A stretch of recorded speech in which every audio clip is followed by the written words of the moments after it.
Assalamualaikum warahmatullahi wabarakatuh. Perkenalkan, kami dari kelompok 2. Di sini kami akan mempresentasikan mengenai kerajaan Islam di Kalimantan. Perkenalkan, saya Mufidi Fariban. Saya Nabila Dari. Saya Aina Putri. Saya Cindy Muzayat Mulyana. Saya Melia Melia. Saya Fadila Jumro. Saya Doni Setiawan. Kerajaan Islam di Kalimantan awal mulanya terjadi karena kerajaan Hindu berperang dengan kerajaan Islam. Tetapi akhirnya kerajaan Hindu menyerah. Di antaranya kerajaan Hindu di Candi Laras dan Candi Agung di Tanjung Kuda. Sebagai rakyat memeluk agama Islam termasuk sebagian rakyat Dayak di pantai-pantai. Rakyat Dayak yang telah masuk Islam ialah yang sering disebut sebagai Dayak Melayu, Yang kebanyakan di Kuala Kapuas, Tampung Laung Barito, dan beberapa kampung Melayu. Sebenarnya mereka tetap suku Dayak, hanya sudah memeluk agama Islam. Pangeran Samudra Surya pernah meminta seorang putri bernama Janglawai untuk dijadikan istri. Janglawai adalah adik Pati Dadar, Pati Muhur, dan memimpin perkawinan hanya dengan perjanjian tidak akan disampai. Mula-mula oleh Pangeran Samudra disanggupi, tetapi sesudah sampai istana, ternyata putri itu dikabarkan diislamkan. Kabar tersebut sampai kepada Patih Muhur bersaudara menimbulkan amarah. Patih Bumi dari Cahaya, Patih Muhur dari Bakumpai Barito ilmu bayi. Berhasil merampas saudaranya kembali. Bilang Lawai dari istana sultan dan bawanya ke Sungai Katan. Kerajaan Kubu. Kerajaan Kubu adalah salah satu kesultanan yang pernah berdiri di wilayah Kabupaten Kubu Raya, Kalimantan Barat. Cikal bakal kerajaan Kubu berasal dari para imigran asal Hadramaut, Yaman yang pergi ke timur untuk mencari daerah baru.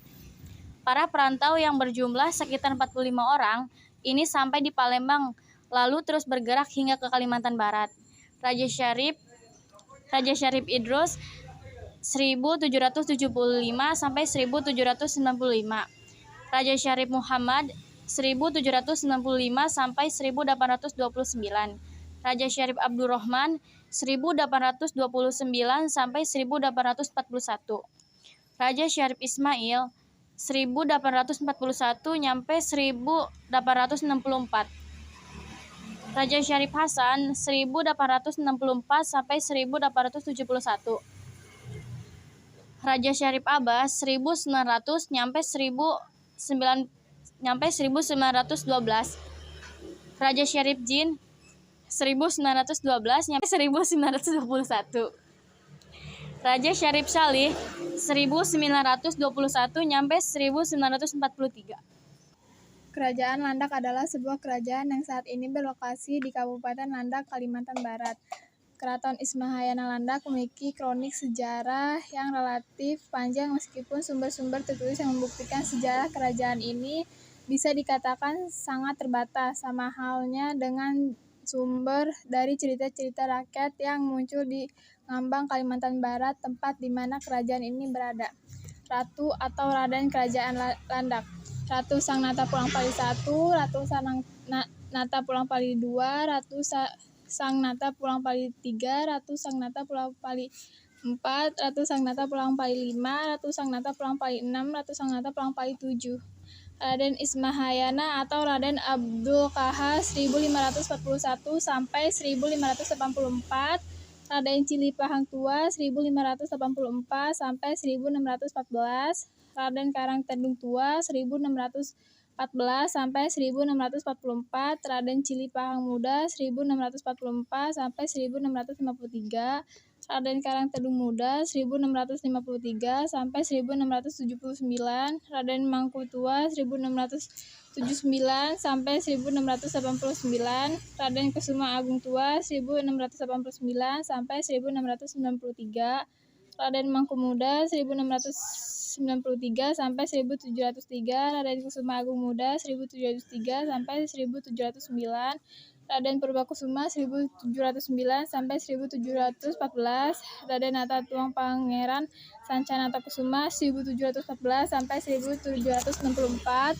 Raden Anom Jaya Kusuma 1764 sampai 1802, Gusti Husin 1802 sampai 1807, penambahan Gusti Muhammad Aliuddin 1807 sampai 1833, Haji Gusti Ismail 1833 sampai 1835, Panembahan Gusti Mahmud Akamuddin 1835 sampai 1838, Ya Mochtar Unus 1838 sampai 1843, Gusti Muhammad Amaruddin Ratu Bagus Adi Muhammad Kusuma 1843 sampai 1868, Gusti Doha 1868 sampai 1872, Gusti Abdul Majid Kusuma Adiningrat 1872 sampai 1875, Gusti Andut Muhammad Tabris 1875 sampai 1890, Gusti Ahmad 1890 sampai 1945, Gusti Abdul Aziz Kusuma Akamuddin 1895 sampai 1899, Gusti Bujeng Isma Tajuddin 1899 sampai 1922, Gusti Abdul Hamid 1922 sampai 1943, Gusti Soto 1943 sampai 1945, Gusti Muhammad Apandi Rani 1946. Kesultanan Sambaliung, sebelumnya bernama Kerajaan Tanjung, adalah kesultanan hasil dari pemecahan Kesultanan Berau, di mana Berau dipecah menjadi dua, yaitu Sambaliung dan Gunung Tabur, pada sekitar tahun 1810-an.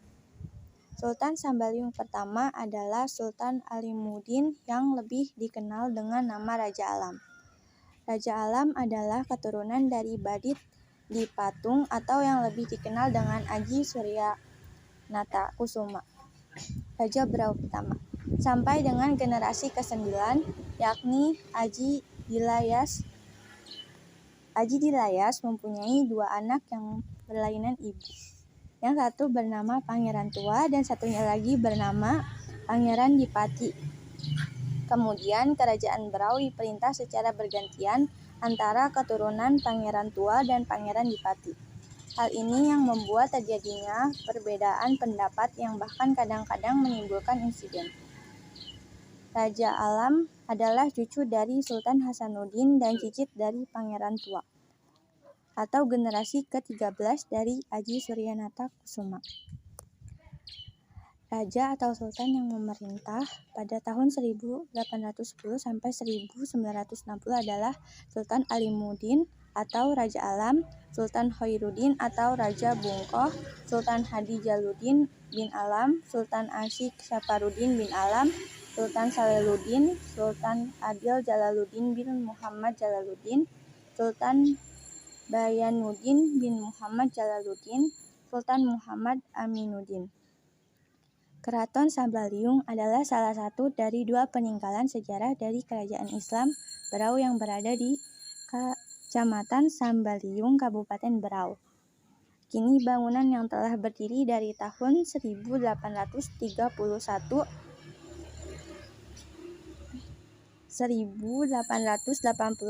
ini telah dialihfungsikan menjadi Museum Sejarah Kesultanan Sambaliung sejak tahun 1960.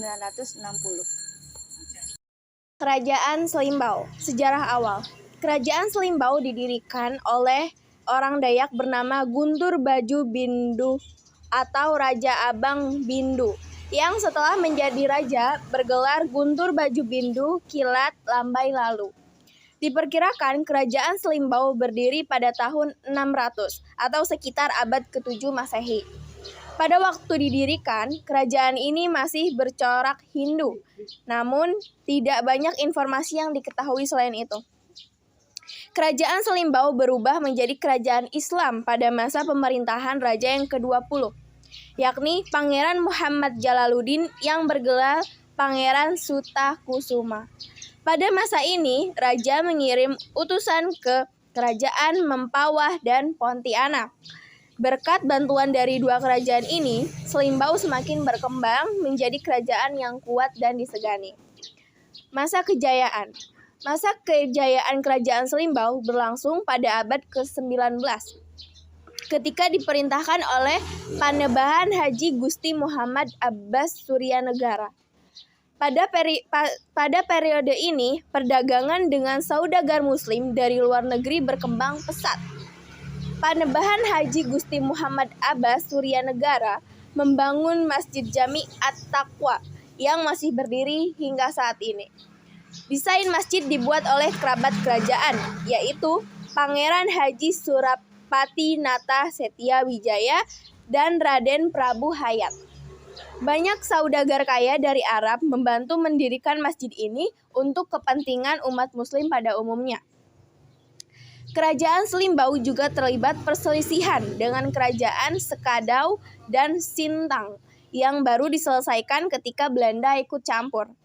Tidak hanya itu, Slimbau mempunyai hasil bumi melimpah berupa tambang batu bara yang dikontrakkan oleh Belanda. Panembahan Haji Gusti Muhammad Abbas Suryanegara pun tercatat 2 kali mengadakan kontrak politik dengan Belanda yang masing-masing dilakukan pada 5 Desember 1847 dan 27 Maret 1855. Setelah itu, pemerintahan Hindia Belanda berupaya menempatkan dan menambah kekuatan militernya di daerah-daerah konvensional. Belanda juga mulai melakukan invasi di sistem pemerintahan melalui politik adu domba. Strategi-strategi yang dilakukan pun terbukti efektif untuk melemahkan posisi Slimbau.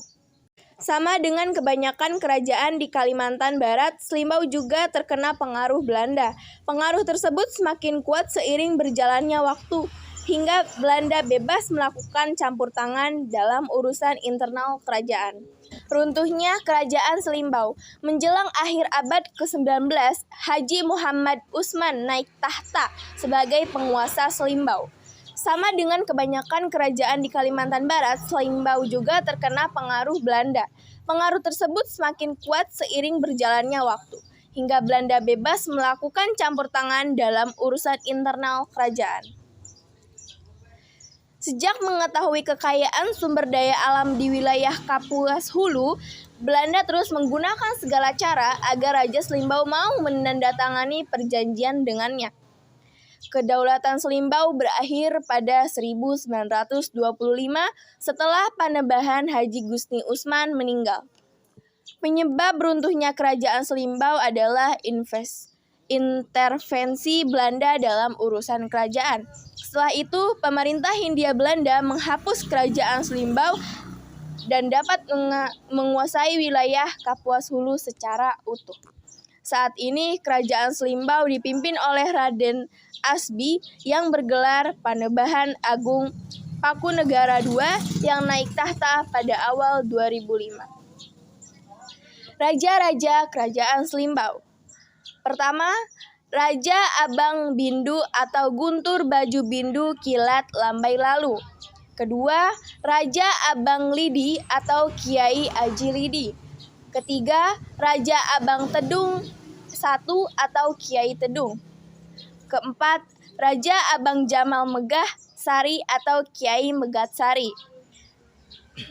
Kelima, Raja Abang Upak atau Kiai Pati Agung Nata. Keenam, Raja Abang Bujang atau Kiai Natasari. Ketujuh, Raja Abang Amal. Kedelapan, Raja Abang Tela atau Kiai Agung Jaya. Kesembilan, Raja Abang Para atau Kiai Irah atau Kiai Wira. Kesembilan, Raja Abang Tedung II atau Kiai Suryanata. Kesepuluh, Raja Abang Idin atau Kiai Agung Seri. Ke-11, Raja Abang Tajak atau Kiai Suradila Sri Pakunegara.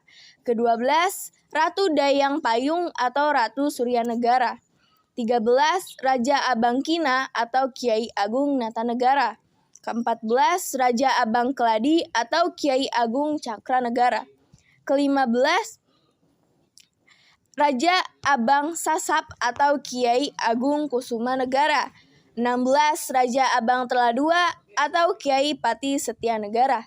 Ke-17, Pangeran Kujang atau Pangeran Jaya Mangkunegara. Dan yang terakhir, Pangeran Muhammad Jalaluddin. Terima kasih. Kerajaan Banjar merupakan kerajaan bercorak Islam pertama di Kalimantan Selatan.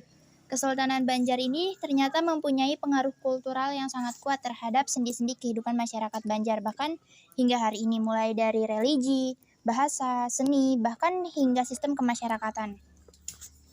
Sejarah Kerajaan Banjar dimulai pada tahun 1526 Masehi dan berakhir pada tahun 1905 Masehi. Pada abad ke-15, Kalimantan Selatan ternyata masih berada di bawah kekuasaan Kerajaan Daha yang dipimpin oleh seorang raja bernama Raja Sukarama.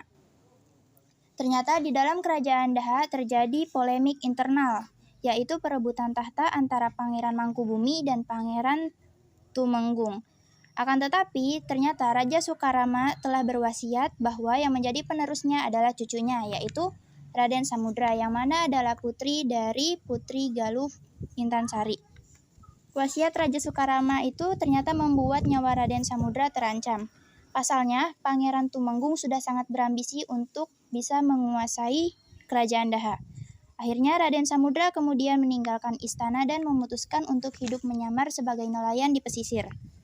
Selanjutnya, saat beranjak dewasa, Raden Samudra bertemu dengan Patih Masih yang merupakan seorang penguasa bandar yang sudah memeluk ajaran agama Islam. Selanjutnya Patih Masih berunding dengan Patih Balit, Patih Balitung, dan Patih Kuin. Hasil dari perundingan itu adalah adanya kesepakatan untuk mengangkat Raden Samudra menjadi Raja Banjar pada tahun 1526 di Banjarmasin. Di sisi lain, Pangeran Tumenggung yang mendengar kabar adanya kerajaan baru di Banjarmasin merasa tidak terima. Dia menyiapkan armada perang dan mengirimnya untuk menyerang Pangeran Samudra. Untuk menghadapi serangan tersebut, Patih Masih menyarankan Raden Samudra untuk meminta bantuan kepada Kerajaan Demak yang saat itu berada di bawah pemerintahan Sultan Trenggono. Kerajaan Demak bersedia membantu, asalkan raja dan para rakyatnya bersedia untuk memeluk Islam. Raden Samudra pun menyanggupi syarat tersebut dan Kerajaan Demak mengirimkan 1.000 pasukan bersenjata serta seorang penghulu bernama Hatib Dayaan untuk mengislamkan masyarakat Banjar.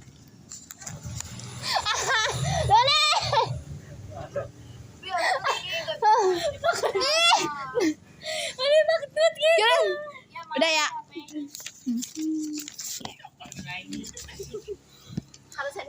Dengan bantuan tersebut, pasukan Pangeran Tumenggung akhirnya dapat dikalahkan dan Kerajaan Daha jatuh ke tangan Raden Samudra. Sejak saat itu, Kesultanan Banjar berdiri dan daerah-daerah lain mulai tunduk. Sementara Raden Samudra akhirnya mendapatkan gelar Sultan Suryansyah. Menurut A.A. Chance, proses Islamisasi di Kerajaan Banjar terjadi sekitar tahun 1550 Masehi. Raja-raja yang memerintah Kerajaan Banjar antara lain Sultan Suryansyah atau Raden Samudra, Sultan Rahmatullah, Sultan Hidayatullah, Sultan Marhum Panembahan atau Mustain Billah, yang mana pada saat pemerintahan Sultan Mustain Billah, ibu kota kerajaan dipindahkan ke Amuntai. Lalu dilanjut oleh Sultan Inayatullah, Sultan Ratu, Sultan Rakyatullah, Sultan Adipati Anom, Sultan Surya Angsa, Sultan Tahmidullah Panembahan Kusumadilaga, Sultan Kuning, Sultan Tamjidillah I, Sultan Muhammadillah, Sultan Batu, Sultan Sulaiman Saidullah, Sultan Adam, yang mana pada saat pemerintahan Sultan Adam terjadi banyak pertikaian dengan bangsa Belanda. Akhirnya pemerintahan Kerajaan Banjar banyak dicampuri oleh kepentingan politik para Belanda. Akhirnya pada saat setelah Sultan Adam wafat, Kerajaan Banjar digantikan menjadi komisi pemerintahan di bawah pengawasan Belanda. Akhirnya diganti lagi oleh Sultan Tamjidillah II, Sultan Hidayatullah II, Sultan Panembahan Amiruddin, Khalifaul Mukminin, Sultan Muhammad Seman, dan Sultan Khairul Salih. Runtuhnya Kerajaan Banjar setelah sering terlibat polemik dengan VOC. Tanggal 18 Juni tahun 1860, Kesultanan Banjar dihapuskan dan digantikan oleh Komisi Kerajaan di bawah pengawasan Belanda. Walaupun begitu, ternyata Kesultanan Banjar itu baru benar-benar berakhir pada 24 Januari 1905. Wilayah Kesultanan Banjar yang meliputi banyak daerah di Kalimantan Selatan dan Kalimantan Tengah akhirnya dibagi menjadi beberapa kerajaan kecil. Sumber sejarah Kerajaan Banjar antara lain Hikayat Banjar dan Kronik Banjarmasin yang menceritakan tentang kehidupan Kerajaan Banjar. Lalu Kitab Negara Kertagama karya Empu Prapanca yang menceritakan mengenai hubungan Kerajaan Daha dengan Majapahit. Kesultanan Pasir yang sebelumnya bernama Kerajaan Sadorengas merupakan sebuah kerajaan yang didirikan pada tahun 1516 dan dipimpin oleh seorang wanita Ratu Satu yang bernama Ratu Aji Putri Petang. Wilayah kekuasaan Kerajaan Sadorengas mencakup Kabupaten Pasir yang sudah ada, ditambah dengan Penajam Pasir Utara, Balikpapan, dan Pamukan. Menurut janji VOC Belanda dengan Kesultanan Banjar, negeri Pasir adalah salah satu bekas negara bagian di dalam negara Banjarraya. Dalam tahun 1853, masyarakat Kesultanan Pasir mencakup 30.000 jiwa.